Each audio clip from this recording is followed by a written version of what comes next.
আজকে পুজো শেষ, ভারাক্রান্ত হৃদয় নিয়েও জানাতে হচ্ছে তাকে বিদায়। আবার একটা বছরের জন্য অপেক্ষা। খারাপ লাগছে, 5 মাস সাথে ছিল, এখন বিদায় জানাতে হচ্ছে। হিন্দু ধর্মাবলম্বীদের সবচেয়ে বড় উৎসব শারদীয় দুর্গাপূজার আজই শেষ দিন। সকাল থেকে কিন্তু গুড়ি গুড়ি বৃষ্টি, তার মধ্যেই কিন্তু ভক্তরা ছুটে এসেছেন তাদের মাকে বিদায় দেওয়ার জন্য। চলুন এখন শুনবো তারা তাদের মাকে বিদায়ের বেলা কি ভাবছেন, কি বলছেন এবং সারা বছর তারা কিভাবে উদযাপন করতে চান, মার কাছে কি প্রত্যাশা করছেন। খুবই ভালো লাগছে, আবার একদিকে দুঃখ প্রকাশ করছি, মাকে বিসর্জন দিতে হবে বরণ করে, এটা খুবই দুঃখের একটা বিষয়।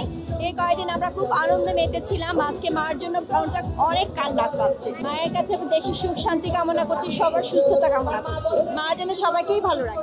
অবশ্যই মন খারাপ, কিন্তু যেহেতু বিদায় জানাতেই হবে তাই কষ্ট ভারাক্রান্ত হৃদয় নিয়েও জানাতে হচ্ছে তাকে বিদায়। তার কাছে প্রত্যাশা করছি যেন সবাই সুস্থ থাকে, আগামী বছর যাতে সবাই আবার একসাথে আমরা পূজা উদযাপন করতে পারি, এটাই আশা করছি। মার কাছে প্রার্থনা করি মা যে সামনের বছর আবার আসবে আমাদের মধ্যে, হিংসাদের যেন সব কিছু নিয়ে চলে যায়। খুবই খারাপ লাগছে আসলে, আজকে পুজো শেষ।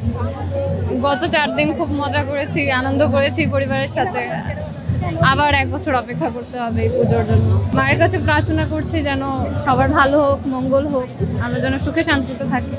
মাকে বিদায় জানাবো, আবার একটা বছরের জন্য অপেক্ষা।